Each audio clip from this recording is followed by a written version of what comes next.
श्री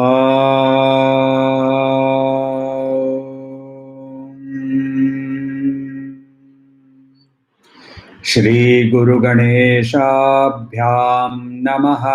हरिः ओम। गीता स्वाध्याय 67 सेशन में आपका स्वागत है। और अभी हम कर्म संन्यास योग का अध्याय 5वां अध्याय और अंतिम की ओर के श्लोक 26वें श्लोक के ऊपर में अध्ययन कर रहे हैं।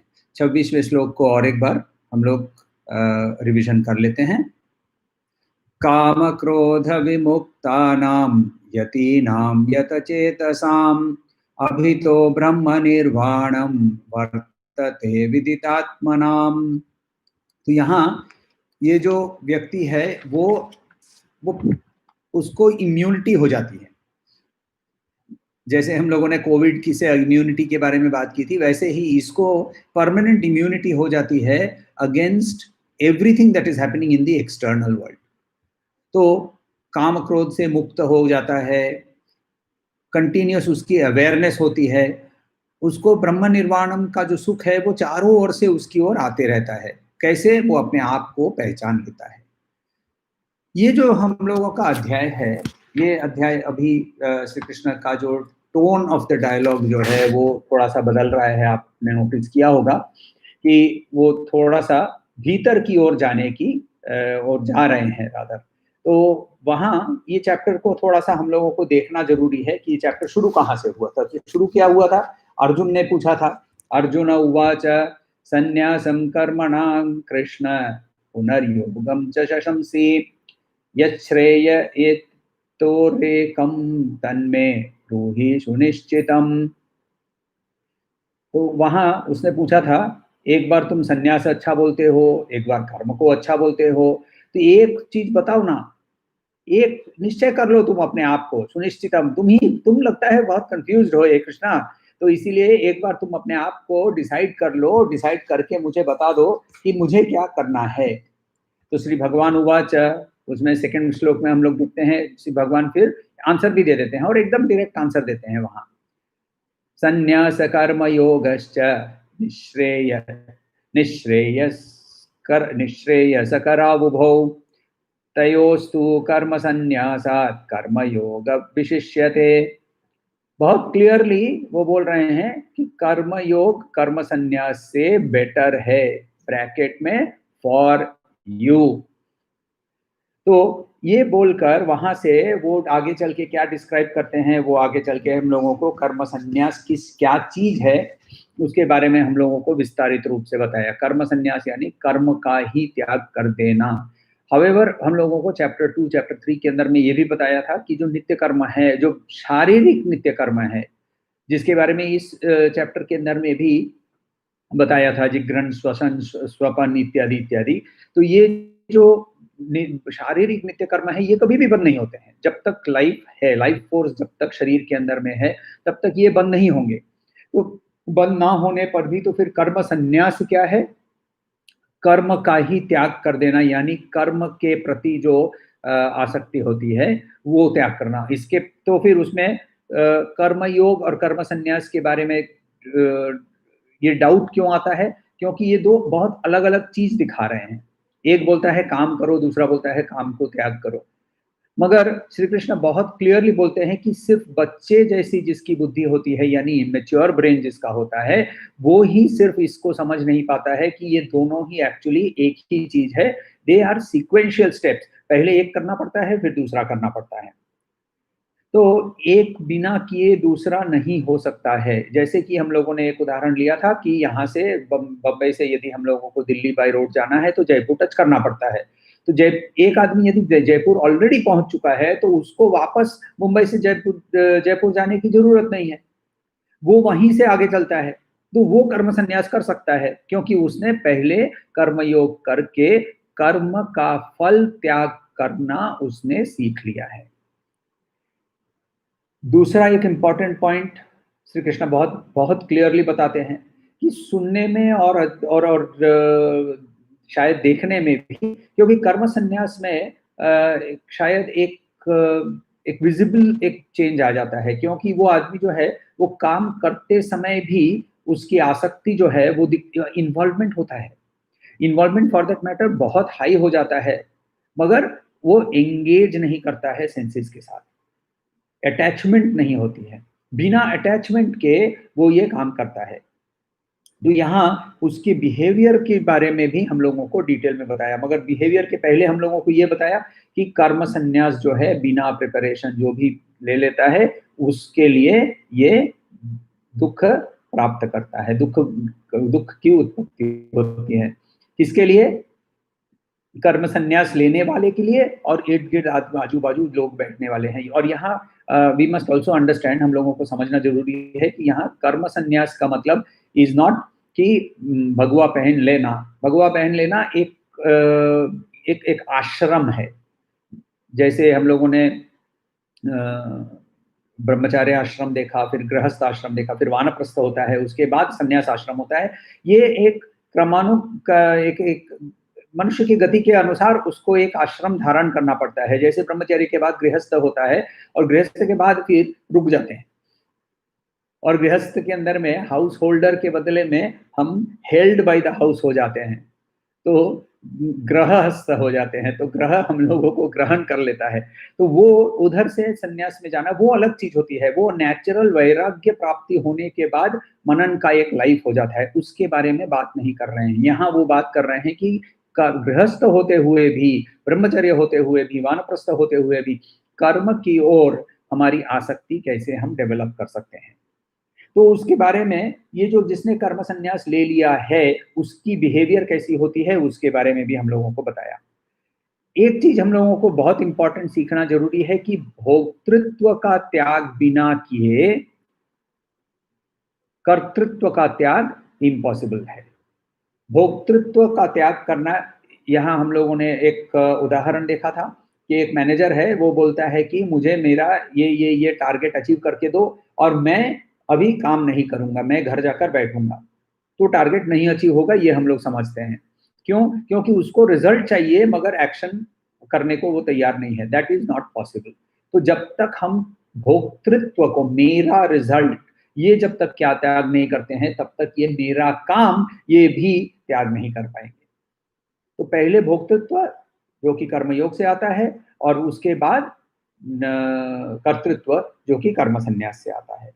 और फिर ये कर्म सन्यासी जो है वो एक ऐसे पॉइंट पे पहुंचता है जहां वो ये उसको बॉडी की भी ओनरशिप नहीं लगती, स्वामित्व तो उसका वो जीरो हो जाता है। तो वो शरीर को भी वो अपने आप को देही समझता है, यानी देह उसके लिए एक व्हीकल बन जाता है। तो वो अहंकार, आई एम कार से वो मुक्त हो जाता है। I am not any more A car, I sit in the car. तो मैं गाड़ी में बैठता हूं, मैं गाड़ी नहीं हूं, ये उसको बहुत क्लियर हो जाता है। उसके बाद श्री कृष्ण हमें जो प्रोसेस ऑफ रियलाइजेशन है उसके बारे में भी बताया। वर्स नंबर 17 के अंदर में क्या बताया था? तद्बुद्ध्यस्तत् आत्मः तन्निष्ठ तत्परायणाः गच्छन्त पुनरावृत्तम ज्ञान निर्धूत कल्मषाः। तो यहाँ वो वापस नहीं आता है। सो गच्छन्ति पुनरावृत्तिम। तो अपुनरावृत्तिम, पुनर का मतलब होता है अगेन, अपुनर नॉट अगेन, वृत्तिम टू कम बैक। तो वापस जाने के बाद ही डज नॉट कम बैक। कैसे? क्यों नहीं? क्योंकि ज्ञान के कारण, रियलाइजेशन के कारण निर्धूत, वॉश्ड, डस्टेड अवे, कल्मषाह। कल्मषाह का मतलब इम्प्योरिटीज। इम्प्योरिटीज कौन सी? सबसे बड़ी इम्प्योरिटी जो कि हम लोग सबको लेकर भुगत रहे हैं, जिसका नाम है बॉडी माइंड इंटेलेक्ट आइडेंटिफिकेशन।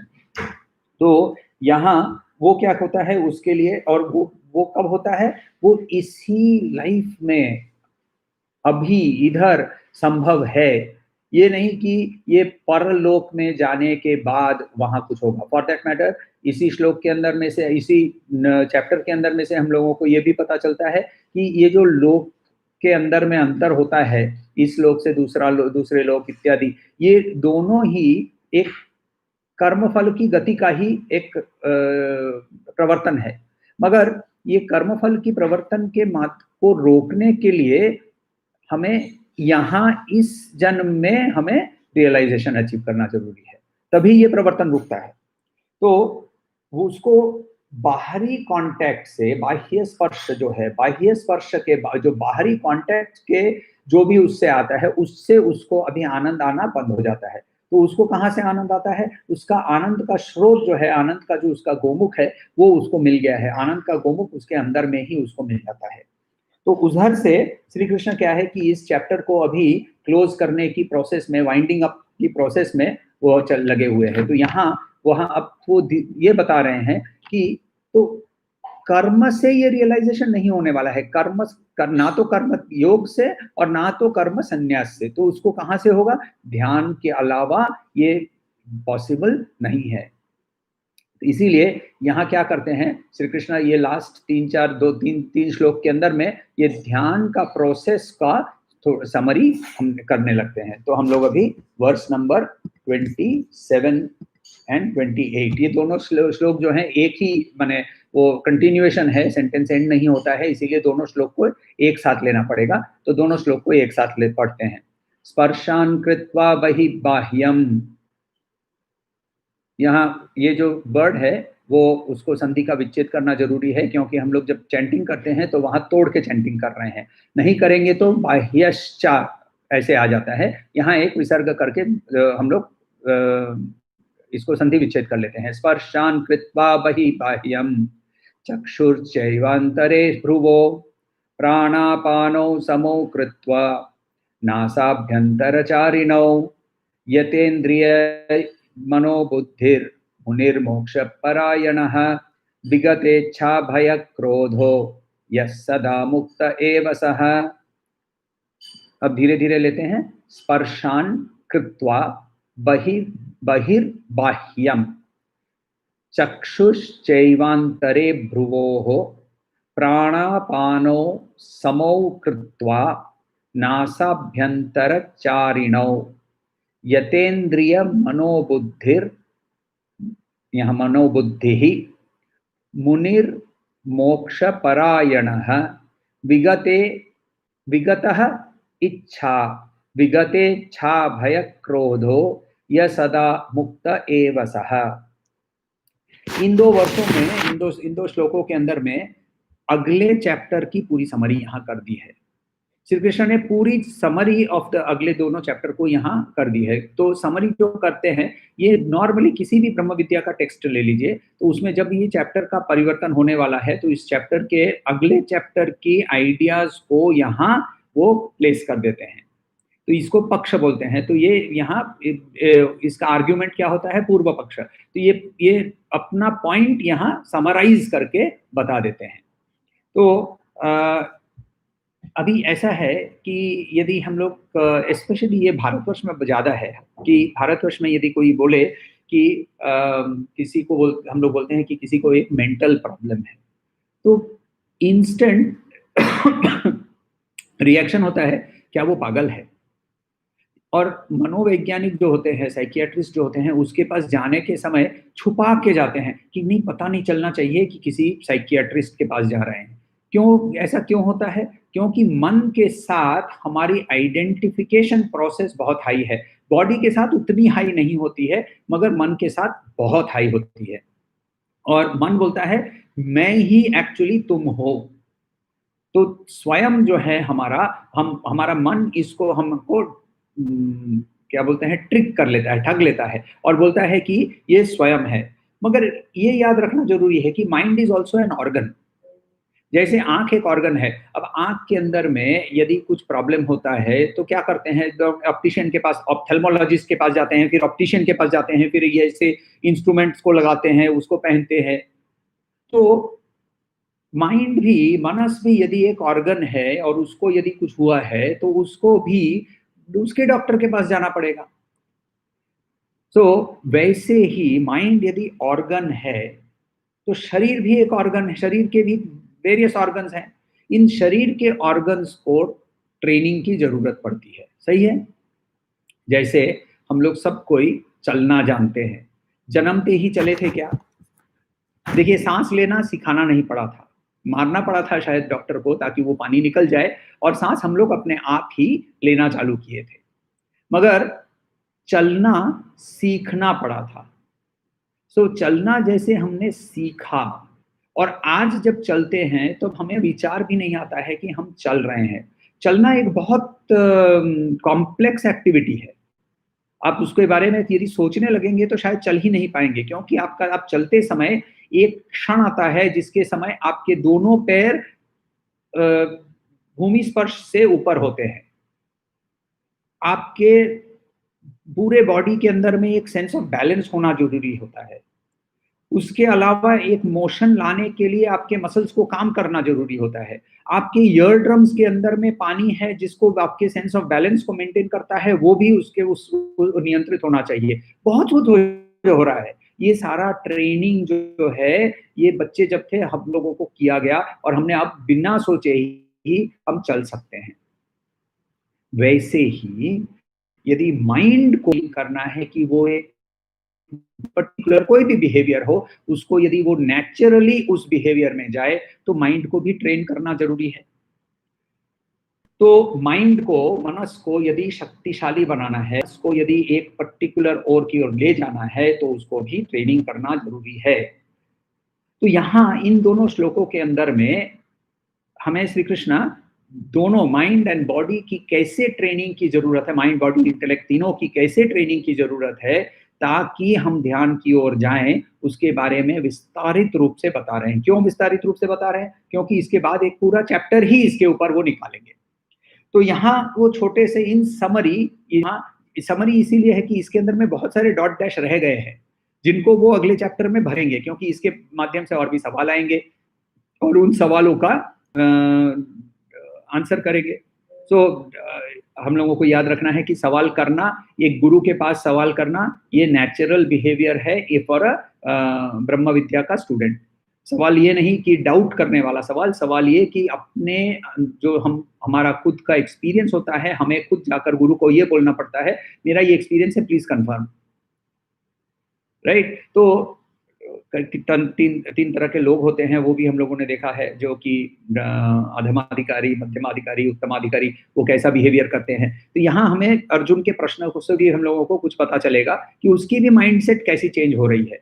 मगर यहाँ इन दोनों श्लोकों के अंदर में बहुत क्लियरली स्टेप्स वाइज हमें श्री कृष्ण बता रहे हैं, मगर उन क्लैरिटी के अंदर में भी बहुत कुछ छोटे छोटे पॉइंट्स वो जानबूझकर छोड़े हैं, या जानबूझकर नहीं, एक समरी कर रहे हैं इसीलिए छोड़ा हुआ है। तो यहाँ क्या बोल रहे हैं? बहिर्बाह्यांश। तो बहिर्बाह्यांश का मतलब बाहरी चीजों को बाहर रखो, expel that which is outside. जो बाहर है उसको बाहर कैसे करेंगे? जो बाहर ऑलरेडी है उसको बाहर कैसे करेंगे? मुझे स्कूल के बारे में याद आ गया कि स्कूल के एक टीचर थे, उनको बहुत एक बार गुस्सा आया, तो वो नॉर्मली वो अंग्रेजी नहीं अच्छा बोलते थे, तो उनको गुस्सा आया इतना कि उनकी भाषा रुक गई। अब हमारे स्कूल अंग्रेजी मीडियम की स्कूल थी, और वो उनको गुस्सा आया इतना तो वो क्लासरूम के बाहर चले गए, खुद दरवाजा खोला और उन्होंने लड़के को बोला गेट इन। उनको गेट आउट बोलना था, उनकी गुस्से के कारण। याद रखिए, याद है फॉल ऑफ लैडर में क्या, लैडर ऑफ फॉल के अंदर में हम लोगों ने क्या देखा था कि क्रोध से बुद्धि भ्रष्ट होती है। यहाँ देखिए एकदम क्लियर एग्जांपल है, कितना क्रोध था कि उनको भाषा ही वो भूल गए और वो बाहर जाकर गेट इन बोल रहे थे।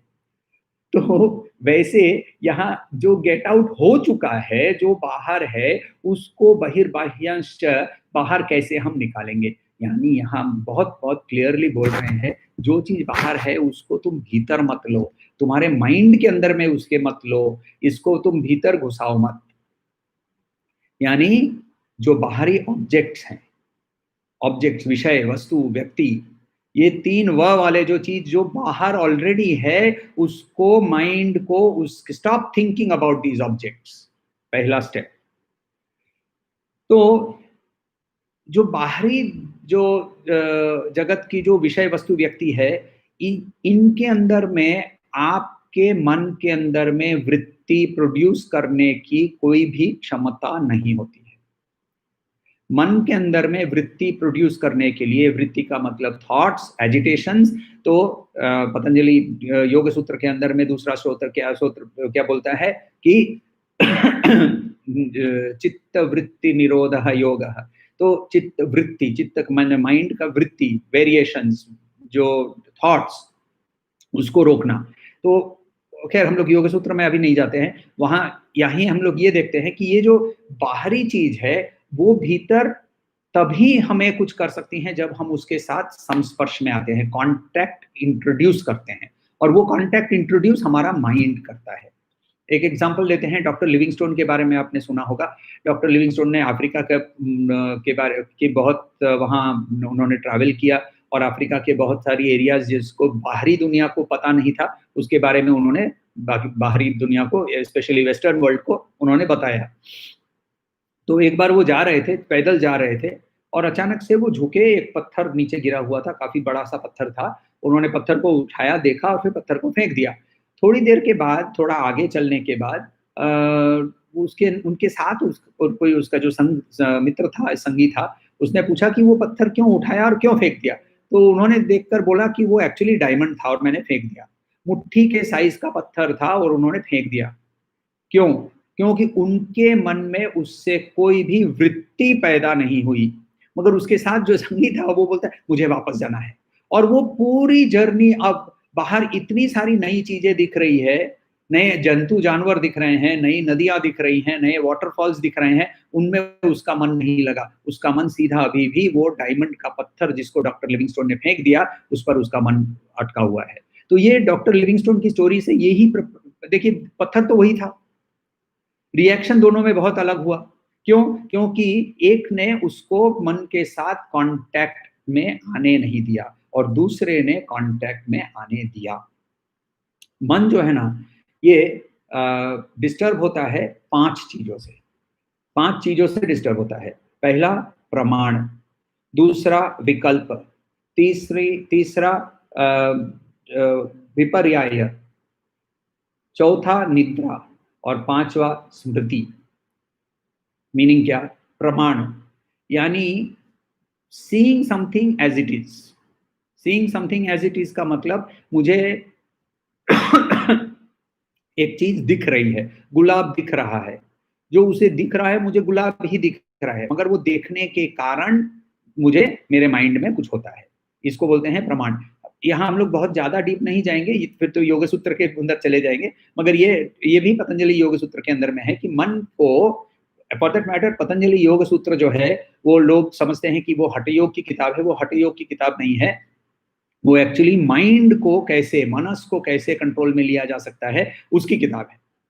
तो वहाँ मन के बारे में हमारे जो साइंटिस्ट्स हैं, हमारे ऋषि जो हैं, वो साइंटिस्ट थे, मेंटल साइंटिस्ट्स थे, उन्होंने कितना डिटेल में इसके बारे में सोचा है, ये देखिए। तो एक है प्रमाण, जिसको हम लोग देख रहे हैं उसके बारे से, उससे हमारा मन के अंदर में विचलन होता है। दूसरा विपर्याय, विपर्याय यानी जो है मगर मुझे दूसरा कुछ दिख रहा है। हम लोगों ने रज्जु सर्पनायक देखा हुआ है, स्नेक रोप वाली जो स्टोरी है, तो सांप का इल्यूशन दिख रहा है। So what I am seeing, what my mind is seeing is not what is the reality, इसको विपर्याय बोलते हैं। तीसरा विकल्प यानी कंप्लीट इमेजिनेशन, कल्पना से ये वर्ड आता है, विकल्प, माइंड बाहर कुछ है नहीं, फिर भी माइंड जो है वो इमेजिन कर रहा है। चौथा निद्रा, ये हम लोग सबने एक्सपीरियंस किया है। निद्रा, जब निद्रा हो जाती है तो क्या होता है, तो या तो हम ड्रीम स्टेट में चले जाते हैं, या फिर हमारे कंप्लीट माइंड अनकॉन्शियस स्टेट में चला जाता है। हम लोगों को माइंड को कॉन्शियस रखते हुए ही काम कर सकते हैं, otherwise we are not effective. तो मन का विकार है ये।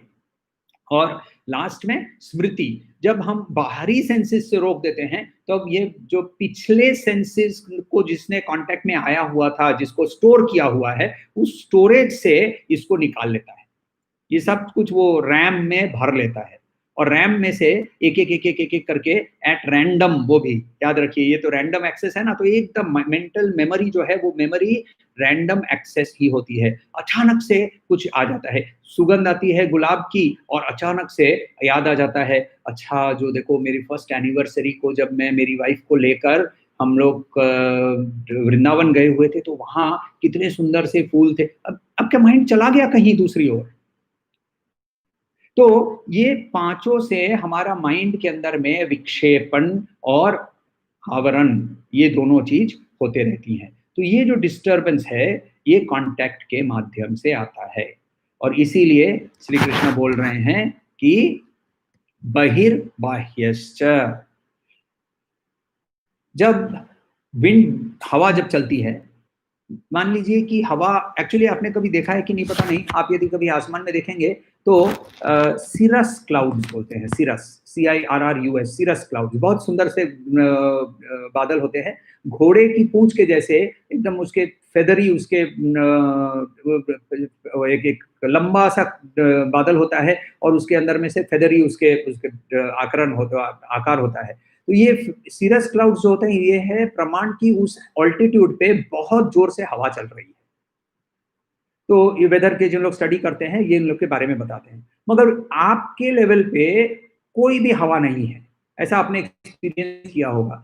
उस समय आप एक पानी के तालाब के सामने खड़े हैं, तो उस पानी के तालाब में भी कोई भी हिल नहीं रहा है, क्योंकि वो कांटेक्ट नहीं आया है। अब जैसे ही वो कांटेक्ट में आ जाता है, जैसे ही हवा नीचे से चलने लगती है, तो पानी के अंदर में वेव्स आने लगते हैं, और जितना कांटेक्ट फास्टर, जितना कांटेक्ट क्लोजर होता है, तो वो पानी के अंदर में वेव्स भी आने लगते हैं। Contact produces disturbance. Physical thing outside, इससे डिस्टरबेंस नहीं होता है। तो क्या करेंगे, चलिए फिजिकली जबरदस्ती इसको हम हटा देंगे, मन से हम हटा देंगे। तो मन से रसगुल्ला तो हट गया, हाँ रसगुल्ला आ गया वापस, तो मन से रसगुल्ला हट गया, और फिर मन को बैठ के तैयार कर रहे हैं, ओम नमो रसगुल्लाय, ओम नमो रसगुल्लाय, ओम नमो रसगुल्लाय।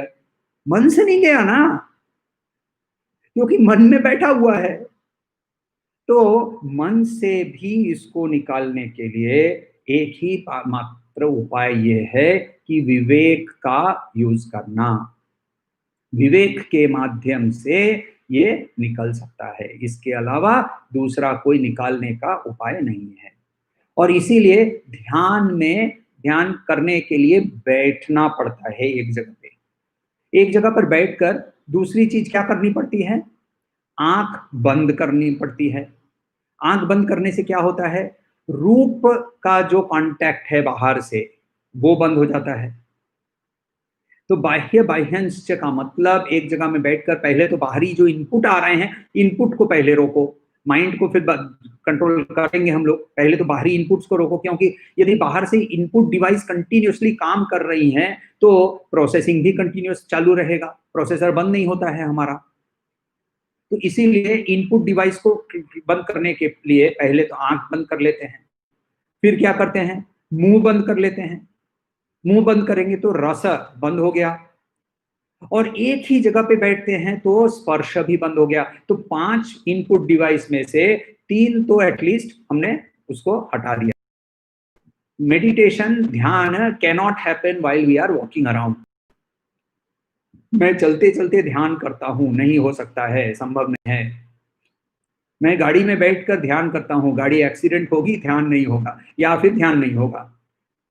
तो ध्यान करने के लिए एक जगह पे बैठना, ताकि इनपुट कुछ हद तक बंद हो जाए। देखिए, कान बंद करना संभव नहीं है, और घ्राण, ये सुगंध बंद करना संभव नहीं है। तो इसीलिए बहुत जगह में क्या करते हैं, बहुत लोग, बहुत सारे जो जिनके ये प्रॉब्लम बहुत ज्यादा होती है, तो उनके लिए क्या करते हैं, बोलते हैं कि चलो घ्राण को भी एक तरह से उसको एक मोनोटोनी में लेकर आने के लिए अगरबत्ती या ऐसा कुछ जला लेते हैं, जिसके कारण आप दूसरी कोई भी इनपुट नहीं है। दूसरा, एक चीज याद रखना है कि जप, जप के बारे में भी हम लोगों को बाद में श्री कृष्ण बताएंगे कि यज्ञों में जप ही उनका रूप है। मगर जप जो है, सबको पता होगा, जैसे हम लोगों को काफी ओम नमो भगवते वासुदेवाय, ओम नमः शिवाय, तरह तरह के मंत्रों का जप करते हैं, और सिर्फ ओम का जप करते हैं। तो ये जो जप है, ये ध्यान नहीं है, ये जप है। Japa is not meditation. Japa is japa. Japa, it does concentration. Japa is a training. जप बिना किए, जप मेंटल ट्रेनिंग है, जप बिना किए आपको ध्यान की ओर जाना डिफिकल्ट होगा। कठिन होगा, क्योंकि जब आपको कंसंट्रेशन पे ले जाता है, मगर कंसंट्रेशन से माइंडलेसनेस, देखिए ये जो बोलते हैं ना बुद्धिस्ट थिंकिंग में, चिन नो की ऐसा कुछ नाम है इनका, वियतनामीज बुद्धिस्ट पहुंचे हुए व्यक्ति है, बहुत सारी किताबें भी लिखी हैं, वो माइंडफुलनेस के बारे में बात करते हैं। यदि मेरा माइंड फुल है, जो कर रहा हूं उसके बारे में बहुत, ये बहुत अच्छा कंसंट्रेशन का डिवाइस है, मगर ये ध्यान नहीं है, राइट। त्राटक, योग के अंदर में त्राटक बताया गया है, एक पर्टिकुलर चीज की ओर दृष्टि को रख के उस to the exclusion of everything else, नाक के एंड पे त्राटक करना, एक मोमबत्ती या दिया जला कर उसके ऊपर त्राटक करना, ऐसे सारे जो एक्सरसाइजेस हैं, ये सारे ही कॉन्टेम्पलेशन नहीं है, कॉन्सेंट्रेशन है। तो मन को की शक्ति को, जैसे हम लोगों ने पहले देखा ना कि मन को भी ट्रेनिंग की जरूरत है, तो मेंटल ट्रेनिंग में जप, त्राटक इत्यादि हो सकता है, अंडरस्टैंडिंग नहीं होगी, कॉन्टेम्पलेशन नहीं है, निधिध्यासन नहीं है। एग्जाम्पल लेते हैं, आपको मान लीजिए, अच्छा ना अक्षरो अमंत्रम अक्षरो नास्ति, ऐसा कोई अक्षर नहीं है जो मंत्र नहीं बन सकता है, सुभाषितम में बताया गया है। तो अभी चलिए आपको एक मंत्र दिया जाता है, E = mc², ये आपका मंत्र है। तो अभी आप यदि बैठ के बहुत लाख बार, एक दिन में लाख बार E = mc², E = mc², E = mc² जब करते रहेंगे, will we understand quantum physics? इससे हमें एनर्जी मास का इक्वेशन की समझ आएगी क्या? माइंड के ऊपर में कंसंट्रेशन बढ़ेगा, माइंड को कांटेक्ट से जब माइंड हटने लगता है, तो उसके अंदर में आनंद की उत्पत्ति भी होगी, शांति की उत्पत्ति। आनंद और शांति दोनों ही एक ही चीज है, हम लोगों ने पहले भी देखा हुआ है। तो आनंद की भी उत्पत्ति होगी, यानी शांति की भी उत्पत्ति होगी, मगर वो शांति नहीं है, क्योंकि जब बंद करेंगे, वापस वैसे के वैसे वहीं के वहीं आ जाएंगे। तो E = mc² यदि आपका मंत्र है, तो इससे आपको ज्ञान की प्राप्ति नहीं हो सकती है, इसके लिए कॉन्टेम्पलेशन, निधिध्यासन करना जरूरी है। दूसरा, ज्ञान प्राप्त करने के लिए क्या करना पड़ेगा? तो ज्ञान प्राप्त करने के लिए तो बहुत सिंपल, उपनिषद ने बार बार बोला है, श्रवण मनन निधिध्यासन। तो हम लोगों ने श्रवण कैसे करना है, निधिध्यासन करने के लिए क्या करना है, वो भी हम लोगों ने चैप्टर 4 वर्स 34 के अंदर में देख लिया था कि हमें गुरु के पास से उनकी इंस्ट्रक्शंस लेना है, और उसके बेसिस पे हम लोगों को बैठ के निधिध्यासन करना है, मनन करना है। एक्चुअली फॉर दैट मैटर, जब फॉर्मल संन्यास लिया जाता है, फॉर्मल संन्यास का मतलब डज नॉट मीन कि वो कर्म सन्यासी बन गया है, मगर उसके अंदर में वैराग्य प्राप्त होने पर उसने साधारण नैमित्तिक कर्म छोड़कर वो मनन की जिंदगी जीना चाहता है, जब उसे महावाक्य दिया जाता है। गुरु मंत्र में उसे महावाक्य, जप का मंत्र नहीं दिया जाता है, महावाक्य दिया जाता है, अहम ब्रह्मास्मि, प्रज्ञानम ब्रह्मा, depending upon the particular guru and the particular जो mental makeup of that person, उसको महावाक्य दिया जाता है। और उस महावाक्य को जप नहीं करना है, उसके बारे में सोचना है, उसके बारे में मनन करना है, और उसके बारे में क्या बोलते हैं, मंथन करते हुए और भी प्रश्न लेकर आना है। ये है प्रोसेस। तो इस प्रोसेस के अंदर में हम लोगों को श्री कृष्ण बता रहे हैं, पहली लाइन के अंदर में ही है, अभी भी अटके हुए हैं, क्योंकि बहुत कुछ इन्होंने इस देर बता दिया है। तो स्पर्शान कृत्वा, जो भी कांटेक्ट करता है, इसको बहिर्बाह्यश्च, इसको बाहर कर दिया। अब क्या करना है? चक्षुश्चैवांतरे भ्रुवो, भ्रुव यानी आईब्रोज, भ्रुव अंतर बीच में, भ्रुव अंतर क्या करना है? आंख को। अब आंख को वहां फिजिकली ऐसे करके नहीं बैठना है, फिजिकली ऐसे करके बैठेंगे तो सर दर्द होगा और कुछ नहीं होगा। फिजिकली वैसे नहीं, आंख बंद करना है, मगर बंद करके एज इफ, शंकराचार्य यहाँ बहुत क्लियरली बताते हैं भाष्य में कि यहाँ एज इफ वर्ड जो है वो इंक्लूडेड होना चाहिए था, मगर ऑब्वियसली अनुष्टुप छंद है, वहां एज इफ, और ये भी है कि श्री कृष्ण स्वयं अर्जुन के साथ बात कर रहे हैं, और अर्जुन को नेचुरली वहां वो शायद समझा सकते थे। तो हम लोगों को भी शंकराचार्य के माध्यम से समझ में आता है कि फिजिकली वैसा नहीं करना है। बहुत लोग ना इस श्लोक को बहुत जो कमेंटेटर्स होते हैं, मैं भाष्यकार वर्ड नहीं यूज कर रहा हूँ, क्योंकि इन बहुत लोगों ने गीता के ऊपर में कमेंट किया है, शायद उनकी लाइफ में गीता कि लाइफ उन्होंने लीड की है कि नहीं पता नहीं चलता है। तो इन्होंने बहुत लोगों ने इस वर्स को बहुत लिटरली लिया है कि नहीं ऐसे ही करना है। तो बहिर्बाह्यंश्च का मतलब है एक साउंड प्रूफ रूम के अंदर में अंधेरे वाले रूम में घुस जाओ और वहां बैठ के आंख को एकदम ऐसे टेढ़े करके वैसे बैठ जाओ। अब वैसा नहीं करना है। आंख बंद करके मोस्ट जो रियलाइज्ड मास्टर्स की जो भी किताबें मैंने पढ़ी है उनके अंदर में ये बताते हैं कि सर्प जो है वो थोड़ा सा ऐसे ऊपर की ओर करना है। थोड़ा सा ऊपर करने पर ही ऑटोमेटिकली आपकी आंख की दृष्टि एक जगह पे आके रुक जाती है, यानी वो आकर ये जो आज्ञा चक्र है इस आज्ञा चक्र के ऊपर आके रुक जाती है। चक्र को भूल जाइए, चक्र से हम लोगों को अभी जुड़ना नहीं है।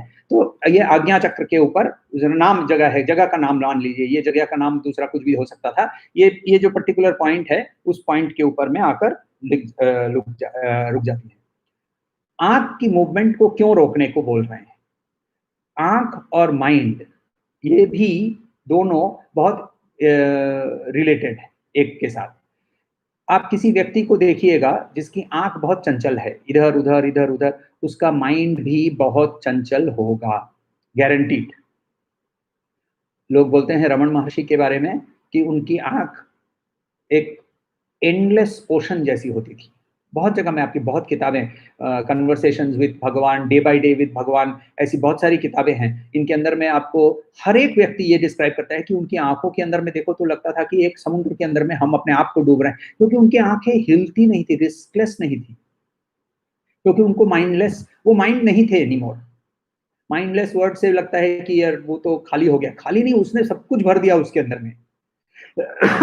तो आंखों से माइंड का बिहेवियर होता है, दोनों एकदम आपस में ऐसे जुड़े हुए हैं। नींद में आप जब सोते हैं, हम लोग सब कोई जब सोते हैं तब एक स्टेज आता है जब आंख के अंदर में REM होता है, rapid and random eye movement. Rapid बोलते हैं कुछ लोग, रैंडम बोलते हैं कुछ लोग। आंख कभी इधर कभी इधर, कभी ऊपर कभी नीचे, ऐसे टक टक टक टक टक टक मूवमेंट करते रहती है। ये मूवमेंट कब कर रही है? जब आप सपना देख रहे हैं, आपका माइंड एक्टिव है। जब आप एकदम गहरी निद्रावस्था में आप चले जाते हैं, तो ये सपनावस्था था। निद्रावस्था में आपका माइंड, आंख मूव नहीं करती है। क्यों? क्योंकि वहां माइंड भी मूव नहीं करता है। तो दूसरी चीज और एक इंटरेस्टिंग है, बॉडी लैंग्वेज की कोई भी किताब ले लीजिए। बॉडी लैंग्वेज की किताब के अंदर में आपको आंखों की मूवमेंट से लोगों के अंदर में क्या चल रहा है, ये कम्युनिकेशन के बाद का भी एक अंश होता है। इसके बारे में बहुत कुछ लिखा हुआ मिलेगा आपको। तो यदि डायरेक्टली आपकी आंखों में डालकर देख रहा है तो उसका भी वो नीचे देखकर बात करता है, वो नीचे देखकर बात करता है, तो उसका मतलब ये कोई भी किताब में आपको वो ऊपर देखकर बात कर रहा है इसके बारे में नहीं बताया गया होगा। ऊपर देखकर बात करना बहुत रेयर है, क्योंकि जब हम अपने आप ही ऊपर की ओर देखकर बात करने की कोशिश करते हैं, माइंड अपने आप ही अब थोड़ा सा मूवमेंट उसका बंद हो जाता है। इसीलिए महाकृष्ण बोलते हैं कि चक्षु भ्रुव अंतर, भ्रुव अंतरे चक्षु, भ्रुवोः अंतरे चक्षु, भ्रुवों यानी आईब्रोज, दोनों के बीच में चक्षु, चक्षु यानी आंख को लेकर जाना है। तो ये हो गया पहला लाइन। इसके अंदर में हम लोगों को दो चीज सीखने को मिली। एक चीज है कि उन्होंने कहा कि बाहरी चीजों को भीतर मत लो, यानी बाहरी चीज क्या है, बाहरी जो ऑब्जेक्ट्स हैं इसके बारे में माइंड को सोचना बंद करो। दूसरा कि जो हमारे बैठने पर, हम बैठना जरूरी है एक जगह पे और आंख बंद करके थोड़ा सा सर ऊपर करना, और as if eyes are looking over at the tip of the at the centre of the eyebrows. तो वो उन्होंने बताया। दूसरी और एक चीज है जो कि माइंड के साथ इक्वली रुकी हुई है, वो है हमारी ब्रीथिंग। तो यहाँ क्या बोल रहे हैं, सेकेंड लाइन ले लीजिए। सेकेंड लाइन में बोलते हैं प्राणापानो समो कृत्वा नास्याभंतर चारणौ। प्राण और अपान, प्राण और अपान, ये हम लोगों ने प्राणायाम यज्ञ के बारे में जब देखा था वहां देखा था। तो ये प्राणायाम यज्ञ जो है वैसे ही यहाँ भी, मगर यहाँ दूसरा थोड़ा सा वेरिएशन है। यहाँ ब्रीदिंग को एज, वहां क्या था, ब्रीदिंग इज अ कर्मा, और वो ब्रीदिंग जो कर्म है उस कर्म को भी मैं अर्पण कर रहा हूं एज अ यज्ञ। यहाँ ब्रीदिंग को एक टूल, एक माध्यम यूज किया जा रहा है, जिससे मानस और इंटेलेक्ट को अभी तो उसको शांति देने के लिए, मन को ठंडा करने के लिए, बंद करवाने के लिए। तो मनस को बुद्धि करने के, शांत करने के लिए, देखिए मनस को ना हम बाहरी कांटेक्ट से जैसे ही मुक्त कर देते हैं। तो हमने क्या किया, हमने आंख बंद कर ली, हमने ऐसे थोड़ा सा सर ऊपर कर लिया, हमने सर ऊपर करते ही आंख, माइंड को रेस्टलेसनेस से बंद कर दिया, रेस्टलेसनेस से बंद कर, बाहरी ऑब्जेक्ट्स को आने से बंद कर दिया। अब क्या होगा, माइंड इमीडिएटली वहां से छलांग मार के वो वृत्तियों में चला जाएगा। कौन सी वृत्ति, एक वृत्ति है निद्रा और दूसरी वृत्ति है स्मृति, यानी मेमोरी और स्लीप। ऋषि अरविंदो बोलते हैं the biggest enemy of any meditator who is beginning to do meditation is sleep. नींद के कारण हम लोग की मेडिटेशन बंद हो जाती है। तो निद्रा या तो, सो देयरफॉर मन की वृत्ति शुरू हो जाती है, तो उसको भी रोकने के लिए क्या करना पड़ेगा, तो इसीलिए वहां बताते हैं प्राणापानो समो कृत्वा। ब्रीदिंग जो है, ये 4 स्टेप है ब्रीदिंग के। पहला स्टेप स्लो एक्सहेलेशन, धीरे से, एक एक रिदम से, एक रिदम से। देखिए हमारा ब्रीदिंग जो है ना, वो भी मेंटल एक्टिविटी के साथ जुड़ा हुआ है। एक आदमी जो है जिसके अंदर में बहुत अभी गुस्सा है, तो उसका ब्रीदिंग कैसा होता है, और वो एक एक रैपिड ब्रीदिंग होती है, और उसके अंदर में एक उसका नाक फूल गया होता है, राइट। और हम लोग जब अपने आप को शांत पाते हैं तो हमारी ब्रीदिंग कैसी होती है। तो हमारी माइंड और ब्रीदिंग के अंदर में भी एक लिंक है, ये क्लियरली हमारे ऋषियों को पता चला था। इसीलिए वो क्या कर रहे हैं, अगेन एक माध्यम को यूज करके दूसरे माध्यम को रोक रहे हैं। तो प्राणापानो समो कृत्वा, तो वहां क्या कर रहे हैं, बोल रहे हैं कि एक रिदम लेकर आओ अपने ब्रीदिंग में। स्लो एक्सलेशन, फिर कुंभक, बाह्य कुंभक।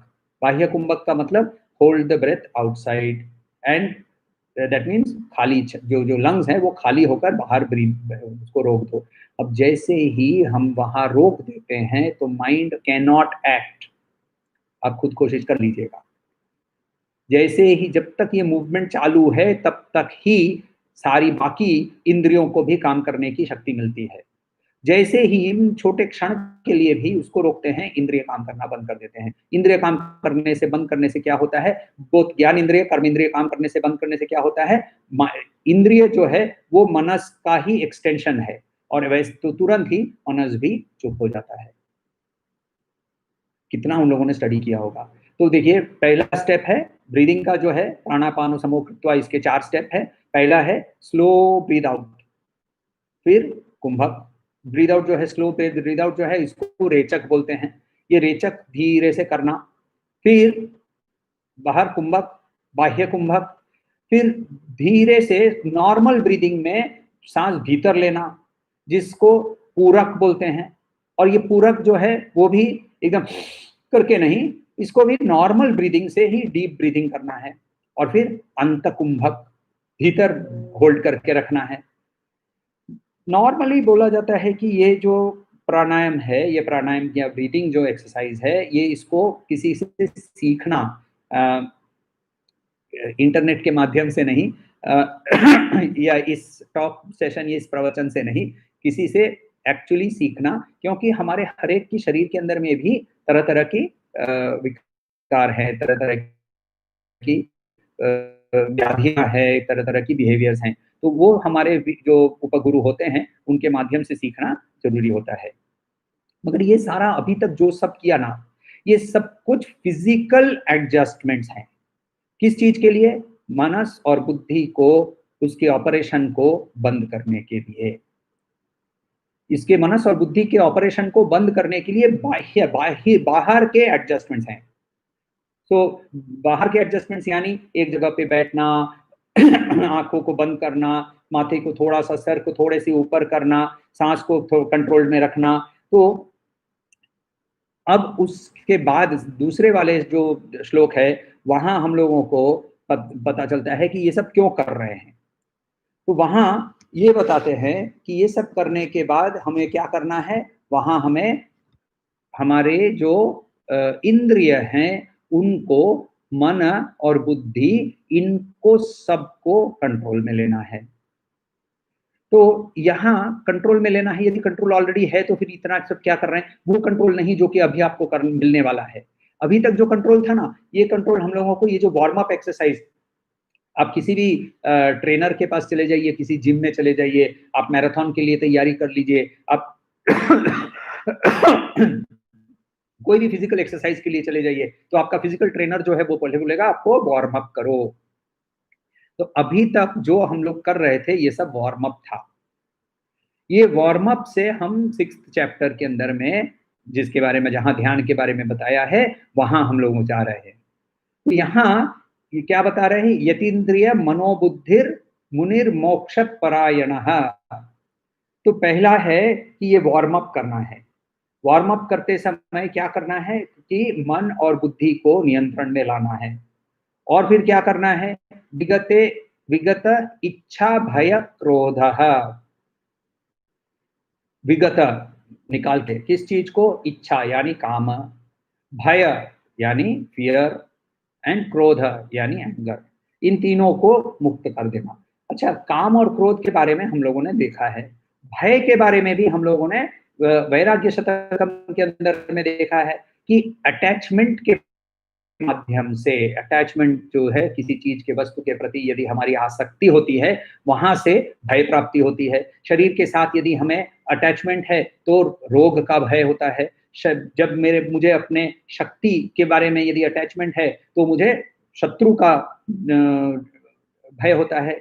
बले रिपु भयम, तो भोगे रोग भयम। तो ये जो भय होता है वो अटैचमेंट से आता है। तो इसीलिए ये जो हम लोगों ने, ये तीनों को वो त्याग करके वहां बैठना है। किस चीज पर बैठना है उसको बहुत क्लियरली बोलते हैं, मुनिर मोक्ष परायणः। ये बहुत इंपॉर्टेंट है कि सिंगल माइंडेड फोकस कि मुझे मोक्ष चाहिए, मुझे मोक्ष चाहिए। यदि ये फोकस नहीं है, यदि ये स्ट्रॉन्गेस्ट डिजायर नहीं है, तो फिर ये सब जो कर रहे हैं ना, ये फिर वो बस एक ही एक अभी डिस्टर्ब मत करना, अभी मेरा मेडिटेशन का टाइम है, तो फिर बाहर निकल के और वापस वही गुस्सा वहीं से पिकअप हो जाता है।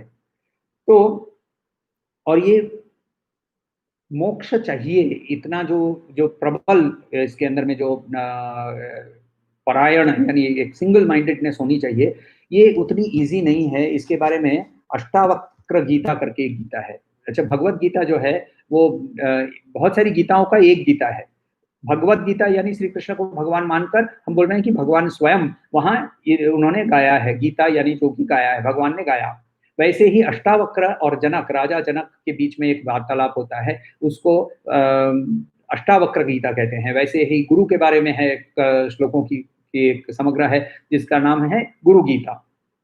तो वैसे ही अष्टावक्र गीता के अंदर में अष्टावक्र बोलते हैं, इहामुत्र विरक्तस्य नित्यानित्य विवेकिनः आश्चर्यं मोक्षकामस्य मोक्षाद एव विभीषिका। इहामुत्र, यहाँ और परलोक के अंदर में, विरक्तस्य, इधर और परलोक की जो भी चीज है सबसे विरक्त होकर, विरक्त यानी आसक्त होकर, नित्य और अनित्य जो जानने वाला होता है, नित्यानित्य विवेकिनः आश्चर्य मोक्ष कामस्य। ये आश्चर्य ये है कि मोक्ष के बारे में, मोक्षात एव विभीषिका, मोक्ष के बारे में उसका, ऐसे व्यक्ति को भी डर रहता है। Even such a person is afraid of liberation. क्यों? क्योंकि वो मुमुक्षु नहीं हुआ है, वो उसको ज्ञान हो गया है कि कौन सा नित्य है और कौन सा अनित्य है, उसको इंटेलेक्चुअल अंडरस्टैंडिंग हुई है, मगर स्ट्रॉन्ग डिजायर पैदा नहीं हुआ है। इसीलिए श्री कृष्ण वहां बोल रहे हैं कि यतेन्द्रिय मनोबुद्धिर मुनिर मोक्ष परायणः। मोक्ष परायण होने के बाद वहां हम जाकर अपने ध्यान के आसन पे बैठ सकते हैं। जब ये हमारा नेचुरल स्टेट बन जाता है, जैसे हम लोगों ने चलते समय, अब नेचुरल स्टेट है हमारा चलना, चलने के समय हम लोगों को ध्यान नहीं आता है कि हम क्या कर रहे हैं। ये जब जो नेचुरल स्टेट हो जाता है, जब जो सीकर है वो सीयर बन जाता है, जो जो खोजने वाला है उसको दिखने लगता है, वो अपना अनुभव कर चुका होता है, तब उसके लिए ये लास्ट वाला वर्ड है, यह सदा मुक्त एव सः। अच्छा, ये यहाँ प्रेजेंट टेंस में है कि वो मुक्त है, ऐसा व्यक्ति मुक्त है। ये मुक्त है का मतलब, अच्छा जब मान लीजिए कि आपने आटा गूंदा है और आपने पेड़े बनाए और फिर आप कुछ बेल रहे हैं और आपको कोई पूछता है, अच्छा क्या क्या पका रहे हो, तो आप क्या बोलते हैं, रोटी पका रहा हूं। अंग्रेजी में ले लेते हैं, what are you baking, bread, I am baking bread. ना तो हम रोटी को पकाते हैं और ना ही हम ब्रेड को बेक करते हैं, हम आटा को पकाते हैं, राइट। मगर ये होने वाला है, ये समझ के हम उस चीज को प्रेजेंट टेंस में लेकर आकर बात करते हैं। वैसे ही श्री कृष्ण ये बोल रहे हैं कि इतना सब कुछ यदि तुम कर लोगे तो ये तुम्हारे लिए प्रेजेंट टेंस बन जाएगा, ये सदा मुक्त एव सः। तो ये प्रेजेंट टेंस बन जाएगा, ये सच, ये ऐसा व्यक्ति मुक्त है यानी मुक्त बन जाएगा। कैसे बनेगा, स्पर्शान कृत्वा बहिर्बाह्यंश्च चक्षुश्चैवान्तरे ध्रुवो प्राणापानो समो कृत्वा नासाभ्यंतरचारिणो। अच्छा हाँ हाँ, एक चीज बोलना भूल गया, कहाँ ये ब्रीदिंग होना चाहिए, नाक में, नॉट रैपिड ब्रीदिंग, नाक के अंदर, यानी it should be gentle breathing. So प्राणापानो समो कृत्वा नासाभ्यंतर चारिणो, उसके नाक के अंदर में ही वो चलेगा, वो जोर से दूर तक नहीं जाएगा। यतीन्द्रिय मनोबुद्धिर मुनिर्मोक्ष परायणः विगत इच्छा भय क्रोधो यस सदा ये मुक्त एव सः। तो ये होने पर क्या होता है, ऐसा होने पर जो खोजने वाला है वो अपने आप के अंदर में उन महावाक्यों की एक्चुअल अनुभूति पाता है, अपने आप को देखकर बोलता है सोहम। प्रश्न हो तो कोई बताइएगा। कर्मयोग और कर्म संन्यास योग का जड़ने वाली कड़ी कौन सी है, अच्छा जोड़ने वाली कड़ी कौन सी है, कर्मयोग और कर्म संन्यास को जोड़ने वाली कड़ी है, ये दो अलग अलग स्टेप है। तो इसको ऐसे वो जुड़ते, अच्छा कोई सीढ़ी में सीढ़ी नंबर 4 और सीढ़ी नंबर 5 जुड़ी हुई होती है क्या, तो सीढ़ी 4 और सीढ़ी 5 जुड़ी हुई नहीं होती है, वो अलग अलग होती है। मगर सीढ़ी 5 पे पहुंचने के लिए सीढ़ी 4 के माध्यम से ही जाना पड़ता है, 1 2 3 4 आदि दो सब करना पड़ता है। जब भोक्तृत्व त्याग नेचुरल स्टेट हो जाता है, तब ही हम कर्म संन्यास की ओर जाकर शुरू कर सकते हैं। दोनों के बीच में कड़ी आपने बहुत अच्छा पूछा है, कड़ी क्या है, उसके पहले वर्स नंबर 34 चैप्टर 4 में हम लोगों को देखना है। क्या है वर्स नंबर 34, गुरु के पास जाना, गुरु के पास सरेंडर, अपना ईगो का सरेंडर करना, गुरु के पास गुरु की सेवा करना, यानी गुरु जो आदेश दिया है वो आदेश का पालन करना। गुरु आदेश क्या देता है, पैर दबाने को नहीं बोल रहा है, वो गुरु आदेश देता है इस चीज का मनन करो, उस चीज का ही मनन करना है, दूसरी चीजों का नहीं मनन करना है। दूसरी चीजों का हम लोग मनन करते रहते हैं। जब जब भी गुरु बोलता है अहम ब्रह्मास्मि, इसके बारे में मनन करके आओ, तो हम रसगुल्ला, राइट, वो रसगुल्ला आ जाता है बीच में। तो वो उसके लिए वो मनन वहां करना, और उस मनन के माध्यम के अंदर में जैसे सवाल आते हैं वो सवाल उनको पूछना, परिप्रश्न। तो ये है जोड़ने वाली कड़ी, उसके बाद कर्म संन्यास हो सकता है। तो वो आपका सवाल था। और दूसरा और एक सवाल है, ज्ञान कर्म संन्यास योग और कर्म संन्यास योग दोनों के मध्य भेद रेखा कृपया बताएं। तो वो अपने अब जो सवाल था वही सब आपका सवाल था कि कर्म संन्यास, पहला वाला है कि कर्म योग यानी कर्म की भोक्तृत्व का त्याग, और दूसरा हम लोग ने देखा वहां हम कर्म को ज्ञान कर्म यानी by knowledge we are getting ready for getting rid of karma, ज्ञान कर्म संन्यास। और अब चैप्टर 5 में जहां हम अभी अंत करने वाले हैं, लास्ट श्लोक बाकी है, वहां हमें कर्म संन्यास करवा देते हैं। तो 3 स्टेप है, कर्मयोग, ज्ञान कर्म संन्यास यानी ज्ञान की प्राप्ति के ओर जाते हुए कर्म संन्यास कैसे करना है उसकी तैयारी, जिसके अंदर में गुरु के पास जाने की कड़ी भी आ जाती है। और उसके बाद ये चैप्टर 5 जिसके अंदर में कर्म संन्यास, उसके बाद से 6वां चैप्टर। सो ये है पूरा प्रोसेस। ॐ